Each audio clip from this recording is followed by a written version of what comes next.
Salam aleykum. Bu gün sizlərlə informatikanın ilk mövzusu olan informatikanın əsas anlayışları mövzusuna baxacağıq. Ödənişli və ödənişsiz qruplarımıza qoşulmaq üçün ekranda qeyd olunan nömrənin WhatsApp nömrəsinə yaza bilərsiniz. Gəlin biz başlayaq. İnformatika nədir? İnformatika informasiya proseslərini öyrənən elm sahəsidir. Bunu elə belə də yadda saxlayın. Uzun-uzadı yadda saxlamağa ehtiyac yoxdur. Bəs informasiya prosesləri də nə başa düşülür? Bunlar informasiyanın qəbulu, saxlanılması, emalı və ötürülməsidir. Daha geniş şəkildə növbəti səhifələrdə məlumat verəcəm.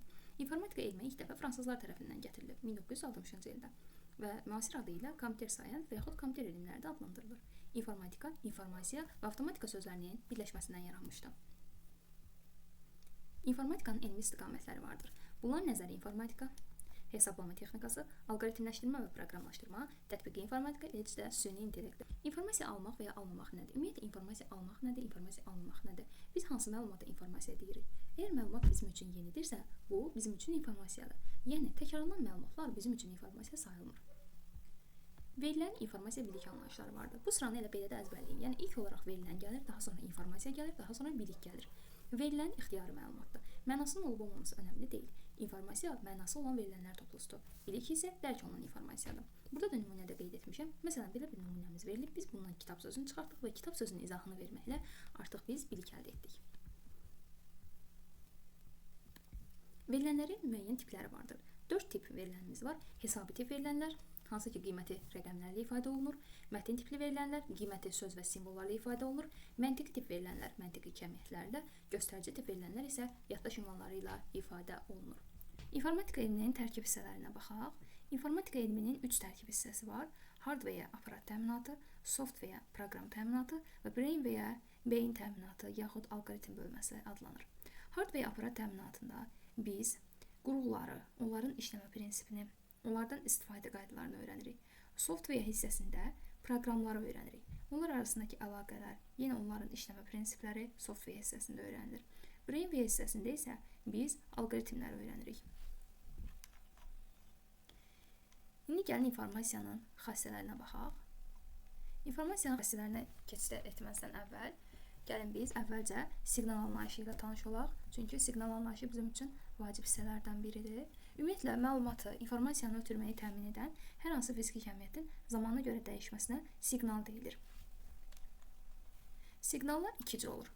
Diskret və kəsilməz. Diskreti biz rəqəmsal da adlandırırıq. Kəsilməz isə analoq adlandırılır. Burada da qeyd etdiyim kimi. Xüsusi kodlarla qurğulara verilən dəyişən siqnallar analoq siqnallar adlandırılır. Diskret olaraq dəyişən ədədi qiymətlər çoxluğuna ibarət informasiya isə rəqəmli tipli informasiya adlanır. Burada da qeyd etmişəm. Məsələn, analoq siqnallar insanların başa düşdüyü informasiyadır. Kəsilməzdir, onluq kodlarla işləyir. Rəqəmsal isə kompüterin başa düşdüyüdür, diskretdir, ikili kodlarla işləyir. İnformasiyanın 5 növü var. Bu, duyğu üzvlərinə görə informasiyanın növləridir. Vizual, hansı ki göz vasitəsilə, yəni görmədə adlandıra bilərik bunu. Dad, dil vasitəsilə qəbul edilən informasiya. Qoxu, burun vasitəsilə. Audio və yaxud səs, qulaq vasitəsilə qəbul ediləndir. Taktil isə dəri vasitəsilə qəbul edilən informasiyadır. İnsan informasiyanın 90%-ni göz vasitəsilə, 9%-ni qulaq vasitəsilə, 1%-ni isə digər duyğu üzvlərinin vasitəsilə qəbul edir. İnformasiyanın təqdim olunma üsulları var və yaxud formaları da adlandırırıq bunları. Mətin, ədədi, qrafik, səs, video. Analoq tipli informasiya dedikdə bizi əhatə edən aləmdə gördüyümüz təsvirlər, obyektlər, müəyyən zaman ərzində eşitdiyimiz səslər nəzərdə tutulur. İnformasiyanın əsas xassələri. Xassələri yadda saxlamaq üçün bu qısa yazılışı yadda saxlaya bilərsiniz. Faydalılıq, aktuallıq, tamlıq, mövcudluq, anlaşıqlıq, adekvatlıq, obyektivlik, etibarlılıq və qiymətlilik xassələri. Burada da qeyd etmişəm. İndi gəlin bir-bir xassələrin açılışına baxaq. Obyektiv informasiya nəyə deyilir? Şəxsi mülahizədən asılı olmayan informasiya obyektiv hesab edilir və şəxsi mülahizədən asılı olan informasiya nədir? Tutaq ki, mən bugünkü hava haqqında deyirəm ki, bu gün hava çox istidir. Amma mənim üçün isti olan hava başqası üçün soyuq ola bilər. Bu, subyektiv informasiyadır. Yəni, bu mənim şəxsi mülahizəmdir, şəxsi fikrimdir. Bəs obyektiv informasiya ilə misal göstərə bilərik. Tutaq ki, hava proqnozunu açmışıq və orada qeyd olunub ki, bu gün hava 22 dərəcə isti olacaq. Bu artıq obyektiv informasiyadır. Çünki bu rəsmi məlumatdır, yəni rəsmi mənbədən olan məlumatdır. Amma şəxsi mülahizədən asılı olarsa bu subyektiv informasiyadır. Subyektivlik informasiyanın xassəsində yoxdur. İnformasiyanın yalnız obyektivlik xassəsi var. İnformasiyanın tamlığı nədir? İnformasiyanın tamlığı dedikdə biz informasiyanın tam şəkildə, yəni bütün şəkildə əldə olunmasını deyirik. Tutaq ki, siz informatikanın birinci mövzusu olan informatikanın əsas anlayışları videosuna baxırsınız və sizə yalnız 2 hissəli bir məlumat vermişəm. Yəni sadəcə orada informatika sözünün mənasını izah eləmişəm və əlavə olaraq da sadəcə informatikanın xassələrini qeyd etmişəm. Amma analoq rəqəmsal anlayışlara, eləcə də digər anlayışlar haqqında məlumat verməmişəm. Bu informasiya artıq sizin üçün yarımçıq informasiya və yaxud tam olmayan informasiya sayılacaq. İnformasiyanın dəqiqliyi lazımi siqnalın vaxtında alınmasının kafiliyini təyin edir. Yəni informasiya dəqiq vaxtda alınmalıdır. Adekvatlıq informasiyanın işin real obyektiv vəziyyətinə uyğun olma dərəcəsidir. Bəs yaxşı adekvatlığa nəyə misal göstərə bilərik? Tutaq ki, siz hər hansı bir geyim tərzinə maliksiniz və dostunuz sizə deyir ki, bu geyim tərzi çox keçmiş bir geyim tərzidir. Hazırda biz belə geyinmirik. Artıq sizin geyiminiz hazırki vəziyyət üçün adekvat hesab olunmur. Çünki real vəziyyətdə insanlar fərqli cür geyinir və siz çox keçmişdən qalan bir adət-ənənəni davam etdirirsiniz. Bu əlbəttə ki, informasiyanın adekvatlığının pozulması deməkdir. Etibarlılıq xassəsi informasiyanın düzgün olmasıdır. Yəni etibarlı olmasıdır. Etibarlı bir mənbədən əldə olunmasıdır. Etibarlı mənbə dedikdə isə adətən rəsmi mənbələr nəzərdə tutulur. Tutaq ki, hər hansı bir saytda qeyd olunub ki, artıq məktəblər distant olaraq fəaliyyətinə davam edəcək. Bu məlumatı Elm və Təhsil Nazirliyi yaya bilər. Əgər sizin baxdığınız sayt fərqli bir saytsa, demək ki, həmin sayt etibarlı mənbə deyil. Yəni bu tip məlumatları sadəcə dövlət qurumları müəyyənləşdirə bilər. Yaxşı, etibarlı olmayan informasiya bəs hansı hallarda ola bilər? Qəsdən təhrif halında, yəni gözlənilməz təhrif halında, səs-küyün təsiri nəticəsində və real faktın qiymətinin kiçildilməsi və yaxud şişirdilməsi zamanı.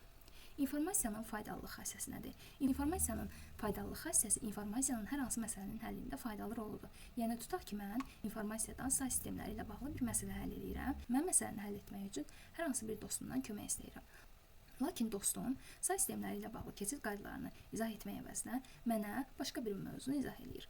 İnformatika ilə bağlı təbii ki. Bu zaman həmin an onun verdiyi informasiya mənim üçün, yəni mənim məsələm üçün faydalı olmayacaq. İnformasiyanın aydınlıq xassəsi nədir? İnformasiyanın aydınlıq xassəsi və yaxud da bunu anlaşıqlıq xassəsi adlandıra bilərik. İnformasiyanın qarşı tərəfin başa düşəcəyi şəkildə təqdim olunması deməkdir və yaxud ötürülməsi deməkdir.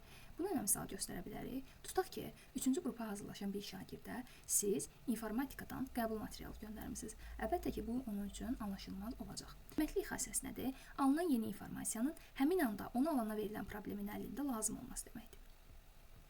Aktuallıq xassəsi ən çox suallarda düşən xassələrdən biridir. Cari zamana uyğunluqdur. Cari sözünün mənası hazırki vəziyyətə, yəni hazırki zamana uyğunluq deməkdir. Yəni informasiyanın yenilənən olması deməkdir. İnformasiya ötürülür. Bəs informasiyanın ötürülməsində vacib rolu nə oynayır? İnformasiyanın ötürülməsində bizdə 2 vacib tərəf var. Biri informasiya mənbəyidir, ikincisi isə informasiya qəbul edicisidir. Bəs yaxşı, informasiya mənbəyindən informasiya qəbul ediciyə nə vasitəsilə ötürülür? Bu zaman bizdə məlumat daşıyıcılara kömək gəlir. Məlumat daşıyıcısını rabitə kanalı adlandıra bilərik. Hazırda gördüyünüz cədvəl analoq formada informasiyanın ötürülməsi prosesidir. Yəni, analoq formada informasiya mənbəyi, rabitə kanalı və informasiya qəbul edicisi olur. Yox, əgər biz rəqəmsal formada baxsaq, bu zaman 2 əlavəmiz olacaq. Biri kodlaşdırıcı qurğudur, digəri də dekodlaşdırıcı qurğudur. Kodlaşdırıcı qurğu sizin analoq siqnalları rəqəmsal siqnallara çevirən qurğudur. Dekodlaşdırıcı qurğu isə rəqəmsal siqnalları analoq kodlara çevirən qurğudur. İnformasiya proseslərinə baxaq. Dərsə başlayanda mən qeyd etdim ki, informatika informasiya proseslərini öyrənən elm sahəsidir. İnformasiyanın prosesləri dedikdə isə informasiyanın axtarılması, saxlanılması, emalı və ötürülməsi başa düşülür. İnformasiyanın toplanılması nədir? İnformasiyanın toplanılması bizim üçün lazım olan məlumatların toplanılması deməkdir. Yəni, hər hansı bir kompüter alırsınızsa, həmin kompüterin funksiyalarına girib internetdən baxırsınız. Bu informasiyanın toplanılması mərhələsində və yaxud da başqa nümunələr də gətirmək olar. İnformasiyanın saxlanılması nədir bəs? İnformasiyanın saxlanılması toplanmış informasiyanın yaddaşa verilməsidir. Əvvəllər informasiyanı saxlamaq üçün papirus, daşqaya, yaxud heyvan dərilərindən istifadə edə bilər. Başqa misallar da göstərmək olar. İndi isə hər hansı bir dəftər, disk, flash yaddaşdan istifadə edirik və yaxud da bu texnologiyasından istifadə edirik. İnformasiyanın emalı prosesi informasiyanın üzərində dəyişikliklər aparılan prosesdir. Yəni informasiyanın ya formasının dəyişdirilməsi ilə, ya da yeni informasiyanın əldə olunması ilə alınan prosesdir. İnformasiyanın ötürülməsi nədir? İnformasiyanın ötürülməsi toplanmış və üzərində dəyişiklik olunmuş. Yəni ötürülmə prosesinə qədər bütün prosesləri tamamlanan informasiyanın artıq mənbədən qəbul ediciyə ötürülmə prosesidir. İnformasiyanın emalının 3 növü var. Kodlaşdırma, yeni informasiyanın axtarışı və çeşidləmə. Kodlaşdırma informasiyanı şifrələməkdir. İnformasiyanın axtarışı dedikdə, bizdə olan məlumatlarda nəyinsə axtarılması nəzərdə tutulur. Çeşidləmə dedikdə isə informasiyanın düzülməsi, yəni müəyyən qanunauyğunluqla sıralanması nəzərdə tutulur. Yenə qeyd edirəm, informasiyanın emalında informasiyanın forması da dəyişə bilər, yeni bir informasiya da alına bilər. Tutaq ki, suallarda qeyd olunub ki, hansı halda emal zamanı informasiyanın forması dəyişər? Variantlarda müxtəlif nümunələr ola bilər. Forması dəyişər dedikdə, burada qeyd etdiyim kimi, ya kodlaşdırmadır, ya axtarışdır, ya da çeşidləmədir. Buna aid bir misal deyək. Məsələn, mətni bir dildən başqa dilə tərcümə etmək. Bu zaman informasiyanın sadəcə forması dəyişilir. Bəs yeni informasiya nə vaxt alınır? Yeni informasiya, məsələn, alim tədqiqat aparır və nəticədə yeni bir şey kəşf edir. Burada yeni informasiya alınır. Məsələ həll edirik, məsələnin həllini tapırıq. Yəni yeni bir cavab alırıq. Bu zaman yeni informasiya alınır. DAC və ADC anlayışları ilə tanış olaq. DAC Digital to Analog Converterdir, yəni rəqəmsal siqnalları analog siqnallara çevirən qurğudur. ADC isə Analog to Digital Converterdir, yəni analog siqnalları rəqəmsal siqnallara çevirəndir. Bəs bunlara aid nə misal göstərə bilərik? Proyektor, monitor, kolonka, bunlar hamısı rəqəmsal analog çeviricilərdir.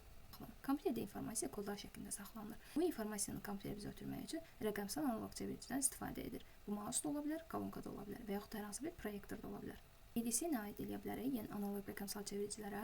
Bu mikrofon ola bilər, siz səsinizi yazırsınız və kompüterə ötürürsünüz. Yəni analog formada olan informasiyanı rəqəmsal formada kompüter çevirir. Və yaxud da video kamera ola bilər. Kamera nə edir? Kamera canlı olaraq məlumatları, yəni videonu, səsi çəkir və yaddaşında saxlayır. Bu zaman analog siqnalı rəqəmsal siqnallara çevirir. Giriş və çıxış informasiyası nədir? Giriş informasiyası emaldan əvvəlki informasiya, çıxış informasiyası isə emaldan sonraki informasiyadır. Burada subyekt və obyekt anlayışları da var.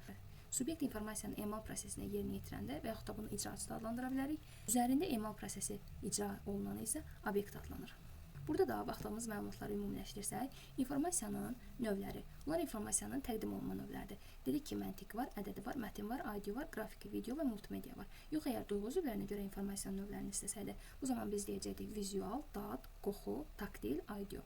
İnformasiyanın xassələrində dedik ki, qısa şəkildə yadda saxlaya bilərik. İnformasiyanın formaları iki cür olur. Analog və rəqəmsal və yaxud da rəqəmli. İnformasiyanın verilmə üsulları mətin, ədədi, qrafiki, səs, kombinasiyalı. Kombinasiyalı, yəni bunların qarışığıdır. İnformasiyanın prosesləri dedikdə toplanma, saxlanma, emal və ötürülmə nəzərdə tutulur.